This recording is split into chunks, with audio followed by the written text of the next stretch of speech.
Now at 5 and streaming on crossroadstoday.com, 2 suspects are facing the same charges after an arrest in Victoria Monday. A violent weekend in St. Louis leaves 6 people dead, including one mother's son from Texas. And a groundbreaking ceremony celebrating the construction of Victoria College's new Student Success Center took place this afternoon. We're calling it spring-like weather because it's not spring yet, it's the end of January. But it's going to be very nice until about Friday night. Then the rain comes. We'll talk about that coming up in a moment.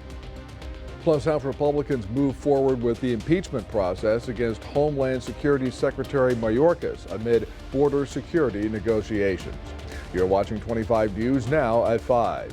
Good afternoon. Thanks for being with us. I'm Don Brubaker. Karina Garcia has the day off. 2 suspects accused of the same crimes were taken into custody by Victoria Police Monday. 21-year-old Erasmo Garcia and 18-year-old Rico Macias are charged with deadly conduct, discharge of a firearm, and tampering or fabricating physical evidence with intent to impair. Those 2 are in the Victoria County Jail. No bond set on those charges. An Amber Alert was issued around 4:20 p.m. for a missing 14-year-old girl, Scarlett Smith. She was last seen in a red hoodie. The suspect is 22-year-old Barry Ben Van Mersbergen. They were last seen in a tan 2012 GMC Terrain with a license plate number 3RVWG. If you have information on their whereabouts, call 911. An update to a fire that happened last night, the 2000 block of East Power Avenue near Avenue D. The Victoria Fire Department ruled the home a total loss. Police say the fire started when fiber optics workers hit a gas line. 3 people were inside the home at the time, but everyone got out okay and no one was hurt. 6 people are dead in St. Louis following a violent weekend, including one mother's son who says he had been robbed and left for dead while visiting the city from Texas. Wilford Pinckney leads the city's Office of Violence Prevention. He knows something needs to change. There's too many lives lost. 6 people were killed across the city over the weekend, including Sunday morning near the intersection of 16th and Pine Streets. Police say 25-year-old Tawan Ward was shot and killed there. A family member tells us Ward was killed while celebrating his birthday with friends. Pinckney says despite all of the violence, there's hope just 1 month into the new year. Reach out to a friend, a neighbor for help. There are resources out there for you. And now's the time when we really need to make sure we're getting that word out even more. But just know there is hope. There have been 17 homicides so far this year in St. Louis. That's up from 11 during the same period in 2023. Pinckney says the solution will take more than just policing. The police department can't do it by itself. Yeah, we know they're short-staffed, so that's a challenge, but just in general, if we're talking about really trying to connect with people before they engage in violence, that's not something that the police can do. OVP hosts monthly community kickbacks where gun safety, mental health, domestic violence, and job resources are offered. And Pinckney says that won't stop. I mean, it doesn't stop because the weather gets cold, because the snow drops, because ice is there. We have continued our kickbacks through the winter. There are many people that are struggling, have struggled. There's been years of disinvestment and other issues in many of these communities that experience violence. Domestic violence is the #1 reason women and children become homeless. Jenny Stafford with Midcoast Family Services says they have the ability to help anyone in need at no cost. Midcoast Family Services sees about 400 women and children every year at their domestic violence shelter. She says the stigma of asking for help has lessened over the years, but domestic violence is still hard for many to accept. Very often a victim will try to cover up or normalize the behavior. They may really love this person that's being abusive to them. And so it's hard for them to accept that it's actually abuse and it's not normal behavior. Stafford says if anyone finds themselves in a violent situation, they should take the first step to a better life by calling the Midcoast Family Services Hotline, 361-573-HELP. Victoria College held a groundbreaking ceremony this afternoon. It comes the day after VC's Board of Trustees approved a guaranteed maximum price for the construction of the new Student Success Center.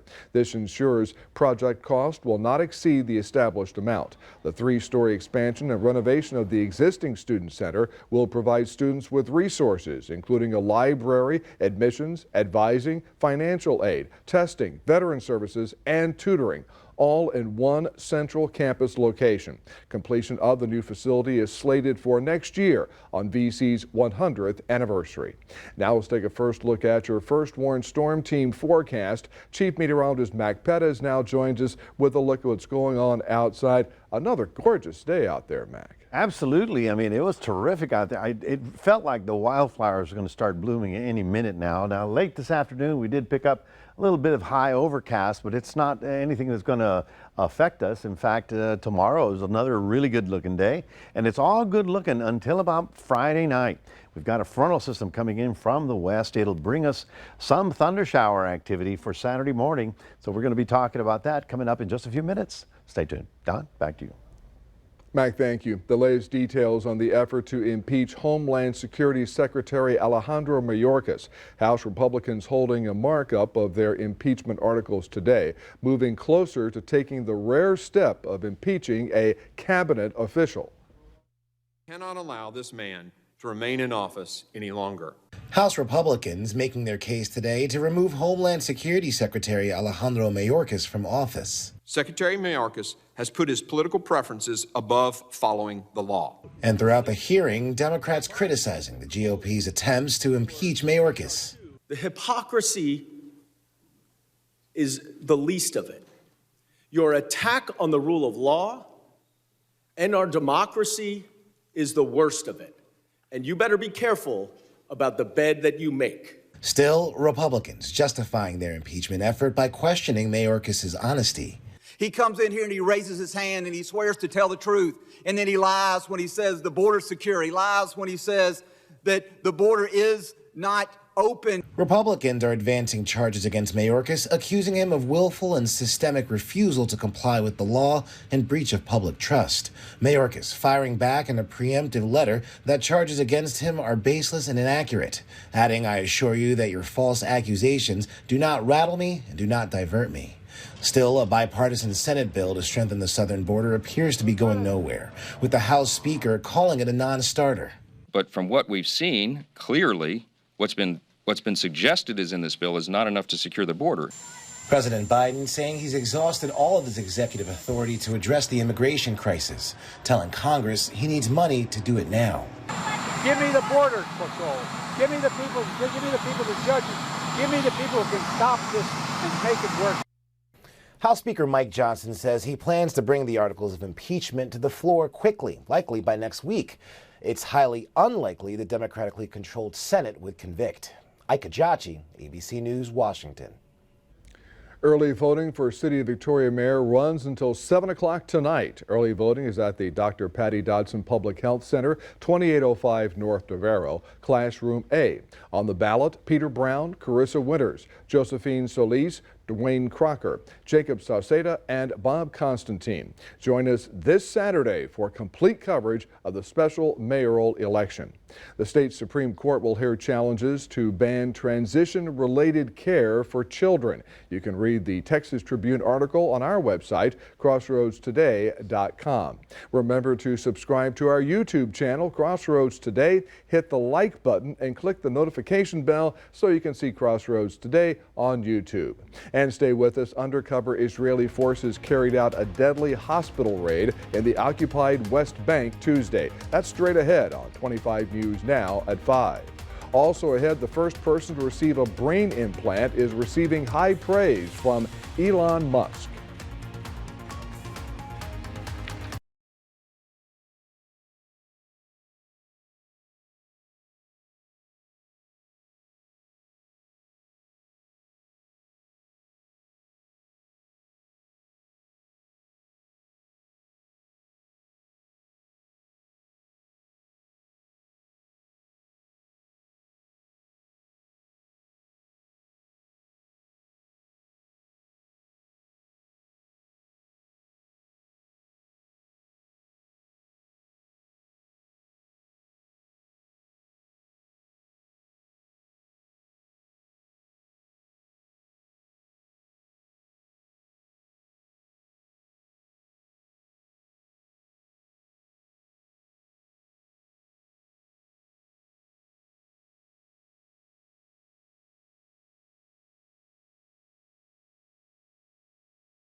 Israeli forces disguised as civilian women and medical workers raided a hospital in the occupied West Bank, killing 3 Palestinian terrorists. A Palestinian hospital ministry spokesperson says no gunfire was exchanged, indicating it was a targeted killing. The military says the terrorists used the hospital as a hideout, though they did not provide evidence. They claim one of the target terrorists transferred weapons and ammunition to others for a planned attack. Blood is a vital bodily fluid with many different functions in our bodies. Blood tests are helpful for our health and can detect certain conditions. In the doctor's office, it's not unusual for your blood to be tested. In fact, it's a critical part of making sure you're healthy. We often forget about it, but it's really the foundation of everything that we do in medicine. Pathologist Fiona Craig with Mayo Clinic says blood tests are not only important for routine health, but also for detecting when you're not healthy. One of the most frequently ordered tests is a CBC, or complete blood cell count. It can help determine white blood cell levels, which can signal an infection, and looks at how many red blood cells you have, which can determine if you're anemic. There are additional tests that can be done to see if the anemia is because you are deficient in iron or some other nutritional factors. Or perhaps there's an underlying disease, and anemia is the first clue. The level of glucose found in your blood can also determine if you're diabetic. Blood tests can also help doctors identify whether your kidneys and liver are working properly. There are now tests to look for cancer cells or small amounts of cancer DNA that can be used for diagnosis and also monitoring for cancer in your body. Before scheduling a blood test, Craig says to talk to your doctor to find out what's being tested and if there are any requirements. Sometimes you'll need to fast before the test. For Health Minute, I'm Mandy Gaither. Elon Musk's startup Neuralink has implanted a chip in a human brain for the first time. Musk says the patient is recovering well with promising results. The device is meant to help people who lost use of their limbs. It's designed to connect the human brain to a computer, giving patients the ability to control a cursor or keyboard with their minds. Neuralink has worked on this product for half a decade, but received scrutiny after a monkey died during a trial in 2022. A Carnival cruise ship went out of its way to rescue 2 stranded kayakers off the coast of Mexico near Cancun. On Monday, the 2 men said their boat sank and they had to stay afloat on kayaks. By their good fortune, they were seen by the Carnival Jubilee and were quickly rescued. Medical staff evaluated the 2 men before a transfer was set up between the Mexican Navy. The cruise ship then continued toward Mahogany Bay to finish the rest of their journey. Join 25 News Now anchor Karina Garcia for the 2024 Crossroads Heart and Stroke Walk. The event takes place this Saturday at 8 a.m. The walk will start at 8:15 at Riverside Park, located on 311 Memorial Drive. To register or donate, visit crossroadsheartwalk.org to sign up. And here's your viewer poll this afternoon. Scan that QR code on your screen to vote now. Here's the question. Do you plan to attend the Heart and Stroke Walk at Riverside Park Saturday? Yes or no? We want to hear from you, and come to crossroadstoday.com/vote to take part. And I will have an update on 25 News Now at 6. Well, good afternoon, everyone. We had a pretty nice day out there, very much like spring, but it's not till March that we get spring officially. We're officially still in winter. The temperature right now, 68 degrees. We did manage to get up into the low 70s today. Got up to right at 70 degrees after a morning 44 low. We may have a little fog overnight. Tomorrow, a good looking day. A little bit warmer as we get to Friday, but Friday night is when the next front comes in, and we'll talk to you about what it's going to do for our weekend plans. So we'll have all that coming up in just a moment. 21 Bravo combat engineer, Army veteran David Christopher Barber is your military hero for the month of January and your first military hero of 2024. Chris moved down to Ostwell, Texas from St. Louis, Missouri, and quickly adapted to the Texan lifestyle, working on a ranch. You know, I worked for the O'Connor Ranch for 2 years and had no idea what I was getting myself into, breaking horses and trapping hogs and seeing all the deer out there. Once he and his girlfriend moved to Victoria, Chris knew he needed something more long-term for work, so he went to an Army recruiter and joined the service in 2004. He even scored high on the ASVAB, so he became an engineer with a pretty surprising job placement. Well, once I got there, it was C4 explosives blowing up IEDs, and so I got to do a lot of that. We were trained to disarm mines buried underground, anti-tank mines. I got to take a metal detector, was part of my inventory, and it was one that would, it was extendable, and so on the roadside, I'd be looking for IEDs. You got to be a little special crazy, to be doing that crap. And I'd find them, and then I'd place C4 on top of it and blow it in place. Chris frequently finding bombs. Find 55-gallon drums buried in palm groves where kids play, where these people get all their, dates from these palms. We'd find 55-gallon drums, and they would be plastic, not metal. But the metal clasp that held the lid closed would detect. And so I'd pick that up. And we'd pull out tons of African 155 rounds this tall. We'd find cell phones, SIM cards, computers. So Chris was on the front lines of the Iraq War looking for bombs as well as doing missions with his fellow soldiers, some getting pretty dicey, like his very first mission. By infill and exfil is when you take a helicopter, Black Hawk or Chinook, and you and 20, 30 other guys get out at nighttime with your night vision goggles on, and you get to complete your mission. And I'd say I've got 60 missions like that, where you get to see your buddy across, in another helicopter flying in. My first mission, I got my combat action badge because a surface machine gun round went through our hull, and I had 15 blocks of C4 on me. And so the flares go off, it turns bright because you have your night vision on, and we did our mission. We got in firefights, a few IEDs blew up, but we're all on foot. There's no vehicles to set these IEDs off. Chris ended up spending nearly 4 years in Iraq, and by the end of it, he was ready to come home. He did leave with some memorable moments. I got to meet Kid Rock, Robin Williams, who else? That was pretty cool.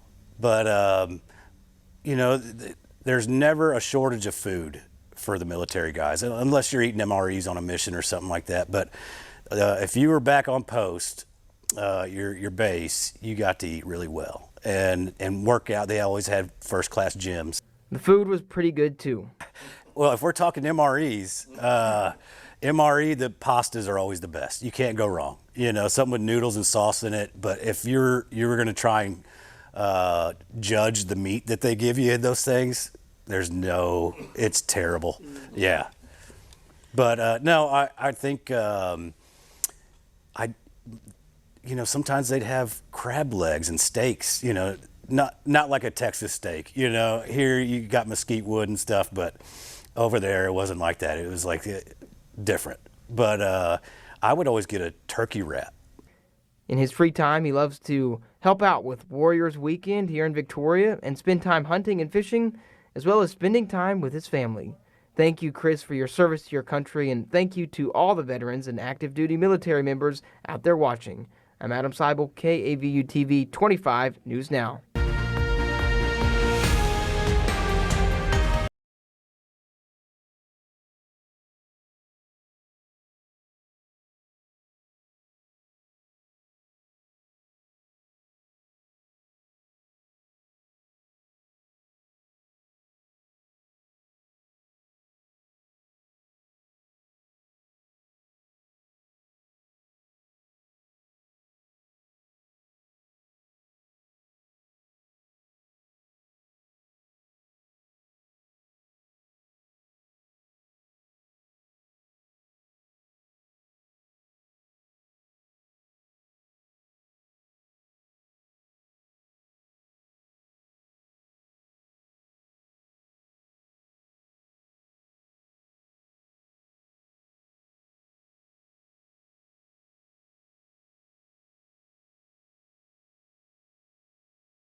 Well, good afternoon, everybody. Another sunny day with, very comfortable weather, very nice temperatures. Late this afternoon, we picked up some high clouds drifting in from the southwest, but really what I'm looking for is out on the west coast. I don't know if you were here yesterday, but we talked about the following. Following is that winter is going away for most of the United States. There's a little bit of snow out there, but there's no big storm anywhere on the contiguous states. What's happening is that our pattern in North America has changed, and now it's deep winter storms coming out of the Pacific that are going to be slamming the West Coast for the next 2 weeks. This is similar to last year when they got slammed with storm after storm after storm. I mean, these are basically it's like a hurricane with cold weather. Does that make any sense? It's a very high wind and probably 15 inches of rain they're going to get along the West Coast. And eventually that stuff comes across into our area, and that's the one that's going to affect us. Now tonight, we're looking for mid-40s again tonight. Chilly, but not, too bad. And then tomorrow afternoon, 69, 70 degrees. Can't really complain. And those of you that were out there working today, you're going to go, I could get used to this if it were spring, but it's not spring. It's last of January. We're barely starting February, and then it's February and then March, and then that's when spring supposedly begins. But we don't do things by the calendar anymore. We're taking a look at Future Tracker to see what kind of clouds or anything moving in our direction. All you see are those high clouds coming up from the southwest. You see right there. For the next couple of days, we're going to pick up a little bit stronger sea breeze. It means it's going to be a little breezy in the afternoon hours, but nothing major. And the reason it's getting windy is because of the arrival or the development of that next storm that's going to come through our region. So you're going to see a little bit more cloud cover, but still temperatures this week are on the mild side. There you see it beginning on Friday. It starts pushing into the southwest, and that's when we're going to have to watch for the showers. Now, for the rivers, they're coming back down. Everything's coming back down into its banks, and only the Guadalupe all the way down to Bloomington is still under a warning, but that is dropping. And as a matter of fact, I do have that. Yeah, you can see it right here. See this line right here? That is today. So we already peaked as of yesterday, and now we're on a downslope, and things will be getting back into the bankful within a day or so. Now, this is what I'm talking about. You'll notice out here that is a minimum of any big winter storms. And here we are, January, okay?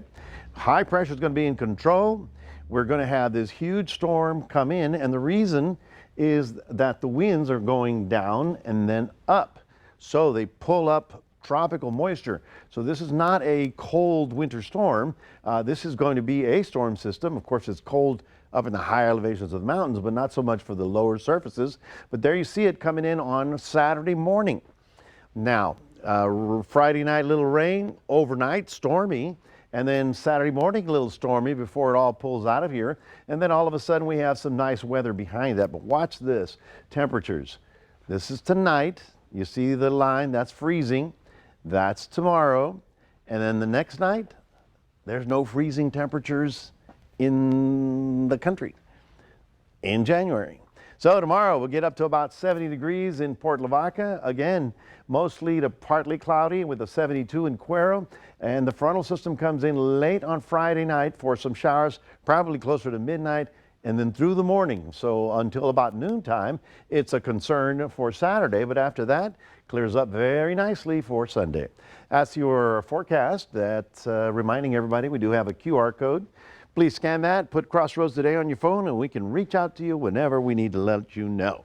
All right, Don, back to you.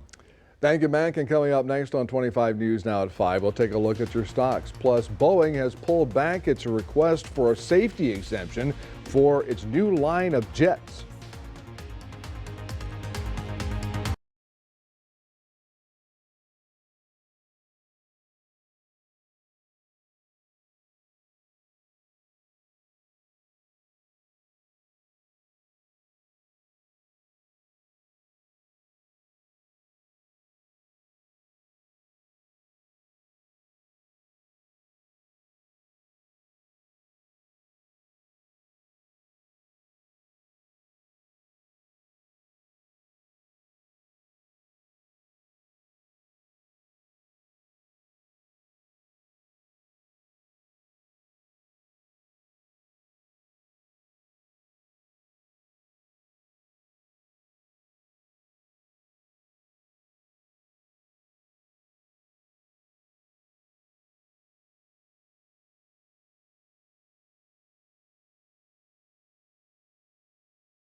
Taking a look at your stocks, the Dow up 129 points, the S&P 500 down 3 points, and the NASDAQ down 115 points. Oil up $1.04, closing at $77.82 a barrel. The latest in the Boeing probe, the company has pulled back on a request to the FAA for a safety exemption for one of its new lines of jets. They asked for the exemption to speed up the approval process of its 737 MAX 7 planes, but lawmakers pushed the FAA to reject it after the recent incident that saw a door plug on a Boeing jet fly out midair. Stay with us. We'll take one last look at your forecast. Plus, a woman in Spring had a surprise visitor break into her home while spending the night at her boyfriend's. And now here's a look at what's coming on World News Tonight right after 25 News Now at 5. Tonight, the deadly attack on U.S. troops. Tonight, President Biden, the response now coming and what we've learned. Also, we're tracking a major new storm set to slam the U.S. And we celebrate a Broadway icon tonight. She was loved for her talent and her spirit. Next.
Finally tonight, oh dear, and it came stag, is what a homeowner in Spring is saying after a deer broke into her home and stayed the night. She was over at her boyfriend's house when the deer crashed into her place, leaving it hurt and bleeding everywhere. Neighbors who witnessed the crash said a buck was chasing the deer. When authorities were unable to remove the deer, the Harris County Sheriff's Livestock Unit was called in. They removed the deer from the woman's home, and lucky for it, she won't press any charges. Well, I don't know how you could press any charges on something like that. Oh my goodness! Now that deer. You know, the poor. Well, yeah. I mean, when they get into that floor, their hooves can't handle that. And I've seen that numerous times in surveillance video when they get onto the tile and they slip and they slide and then they panic. And seems like she wasn't hurt until she went through the window. Yeah. And then got cut and then couldn't find her way out because there was no door open. Poor thing. I know. Well, you're right. Press no charges. You know. Oh, yeah. How can they do that? Really, how can they do that? Who are you going to mail it to? Well, I hope everything works out for that little deer there. Well, folks, we've got some really nice weather continuing for today, tomorrow, and all the way till about Friday. Now, Friday night, the frontal system comes in late at night, so most of your Friday will be warm and windy, up to about 73, maybe 74, 75. But then the front comes through and there's a chance we may have some thunder showers early in the morning on Saturday as the front passes. But by Saturday afternoon, it all is gone and we've got a beautiful looking Saturday night and Sunday as well. Not exactly a cold front.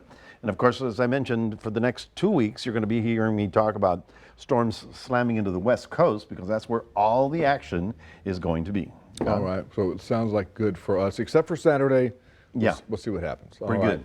Thank you, Mac, and thanks for being with us. We'll see you back here tonight for 25 News Now at 6. World News Tonight with David Muir is next.